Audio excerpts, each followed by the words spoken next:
আজকে দুপুরের খাবারের মেনুটা সহজলভ্য হলেও গুণগত মান কিন্তু সবার উপরে। কেন বলছি? শাক সবজি আর আমিষে ভরপুর আজকের দুপুরের মেনুটা। এই যে আমার ভাত হয়ে গেছে, ভাতের পাতিল তো দেখতেই পাইলেন যে ভাত আমার প্রায় হয়ে গেছে। আর এদিকে ভিজিয়ে নিয়েছি হাফ পট মুসুরির ডাল, আর এখানে ধুয়ে রেডি করে নিয়েছি এক মোট পাটের শাক। আর এখানে এই ডাল আর শাক রান্না করতে যা লাগবে সবই কেটে বেছে নিয়েছি। আর বিশ্বাস করেন, পুঁই শাক গাছের আর একটা পাতাও আমার নেই, মানে বড় পাতা নেই, ছোট ছোট পাতা আছে। সে পুঁই শাক গাছের 6টা মোটেই পাতা ছিল বড় বড়, সেটাও কেটে নিয়ে এসেছি। আর কেন নিয়ে এসেছি আর কেনই বা আনবো না, আমার পছন্দের একটা রেসিপি তৈরি করব, আর এই জন্যই বড় যে কয়টা পাতা ছিল সবই নিয়ে এসেছি। তো যথারীতি ডাল ধুয়ে প্রেসারে বসিয়ে দিলাম, এক মোট পেঁয়াজ, কয়েকটা রসুনের কোয়া, 4-5টা কাঁচামরিচ ফালি করে দিয়ে দিয়েছি, পরিমাণ মতো লবণ দিয়ে দিলাম, আদা রসুনের একটু পেস্ট দিয়ে দিয়েছি হাফ চা চামচ, আর দিয়ে দিলাম বড় পানি খাওয়ার মগে 1 মগ পানি।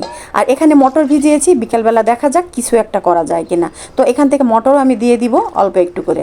আর এই তো হলুদের গুঁড়ো দিয়ে দিলাম হাফ চা চামচ, মরিচের গুঁড়ো 1 চা চামচ, আর হাফ চা চামচ দিয়ে দিলাম সাদা জিরা।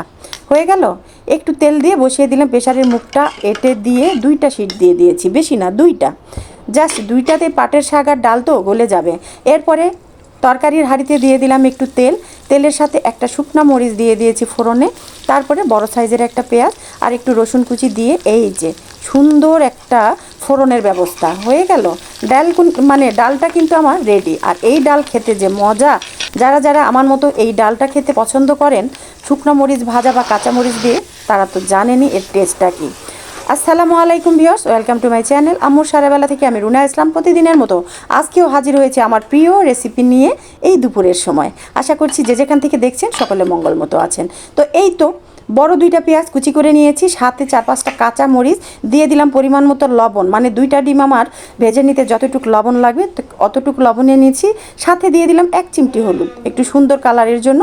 সব সহকারে এবার ডলে মুচড়ে ভালো করে একটা মশলা তৈরি করে নিব।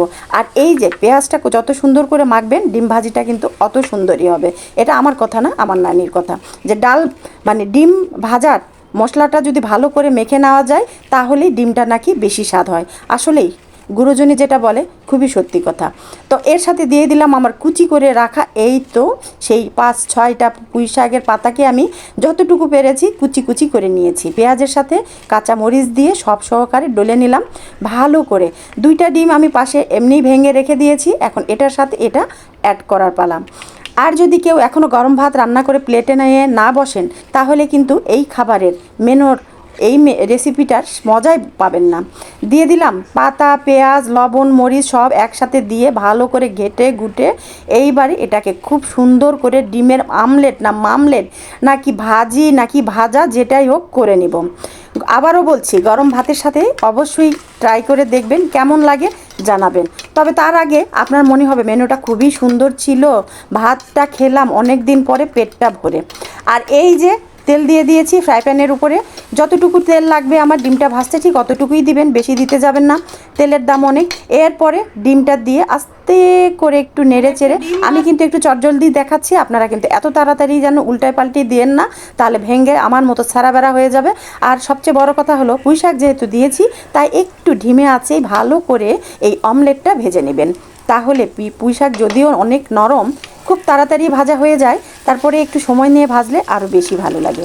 তো ডিমের 2 পাশটাতেই গোল্ডেন ব্রাউন করে ভেজে নিলাম, মাঝে মাঝে সবুজের ছিটাফোঁটা, কি দারুণ লাগছে বলেন দেখে, খেতে কেমন লাগবে বোঝেন।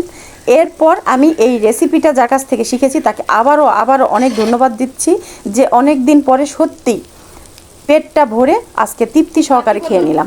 আর সবচেয়ে বড় কথা হলো আমার পছন্দের ডাল আছে, পাট শাক দিয়ে ডাল আমার কিন্তু অনেক পছন্দের। আর এটার যে গুণাগুণ যদি না জানেন তাহলে একটু জেনে নেবেন, গুণাগুণটা জানলে অবশ্যই খাবেন। যাদের সমস্যা আছে, যাদের কনস্টিপেশন আছে, যাদের বাথরুমে করতে খুবই কষ্ট, তারা কিন্তু সপ্তাহে এরকম ডাল রান্না করে স্যুপ আকৃতি করেই আপনি বাটিতে নিয়ে চামচ দিয়েই খেতে পারেন। তাতে কি হবে জানেন? রাতে খাবেন, সকালবেলা পেটের মধ্যে গুড়মুড় শুরু হবে, এরপরে আপনার পেটটা ক্লিয়ার। বুঝেছেন তো? তো ডিমটা করে নিলাম, 3টা ভাগ করে নিচ্ছি, আর সাইডে যে ফাটা ফুটা আছে সেগুলোও একটু ভালো করে একটু সাইজ করার চেষ্টা করলাম। আজকে আমরা 3জনই আছি, ছেলে, আমি আর ওর বাবা। তো 3জনে এখন গরম ভাতের সাথে বসে পড়বো। তো এই তো থালিতে ভাত নিয়েছি, মাঝখানে একটু ফাঁকা ফুঁকা করে দিলাম, কারণ ডালটা কোথায় দিব, বাটিতে দিব না কোথায় দিব চিন্তায় আছি, নাকি পাতিল ধরেই নিয়ে যাব টেবিলে। তো আমার আবার এই স্বভাবটা খুব, পাতিল সহকারে টেবিলে নিয়ে যাওয়ার ফাঁকিবাজ, বুঝলেন? তো এখন কি করি, ভাতটা সরিয়ে নিয়ে মাঝখানে একটু ফাঁকা ফুঁকা করলাম। আর আরেকটা জিনিস তৈরি করে নিয়েছি, সেটা কিন্তু দেখাই নাই, সেটা হলো কচুর ভর্তা। আরেকদিন দেখিয়ে দিব, ঠিক আছে? কচু ভর্তাটা আমার খুবই পছন্দের, কচু ভর্তা অবশ্য অনেকেরই পছন্দ। শুকনা মরিচ পুড়ে কচু ভর্তা করেছি। আর এটা হলো সেই ছড়া কচুই, কিন্তু এমন তেমন কচু না, ছড়া কচুই, এক কথায় কচুর বই। তো সেই কচুর বইটা ভর্তা করে নিয়েছি। এখন এই যে ডাল ঢালার পালা, মাঝখানে এক ডাবু দিয়ে দিলাম, আর এক ডাবু দিয়ে দিলাম, থাক আর একটা দিব, ধরবে? আচ্ছা, দিয়েই দেই, হয়ে গেল, 3টা দিয়ে দিয়েছি। কিন্তু আমি এই 3টা খাওয়ার ব্যক্তি না, আমি আরও কয়েক ডাবু যে খাবো তার হিসাব নেই। আর এই তো আমার থালি সাজানো শেষ, এখন খাওয়ার পালা। তো আপনারা কে কোথায় আছেন চলে আসেন তাড়াতাড়ি, আমার থালি সাজানো হয়ে গেছে। এমন একটা রেসিপি যদি না খান তাহলেই মিস, কী যে মজার, যদি না খান তাহলেই ভুল করবেন। যে এরকম একটা রেসিপি যতটাই সহজলভ্য হোক, যতটাই সস্তা হোক, খেতে যে এতটা অসাধারণ, খাওয়ার পরে আপনার মনে হবে যে ইস, এই রেসিপিটা কতদিন ধরে পেটটা ভরে ভাত খাই নাই। সকলে ভালো থাকবেন, সুস্থ থাকবেন। রেসিপিটা ভালো লাগলে অবশ্যই অবশ্যই লাইক কমেন্ট শেয়ার করে পাশেই থাকবেন। আজকে পর্যন্তই, টাটা, বাই বাই, আল্লাহ হাফেজ।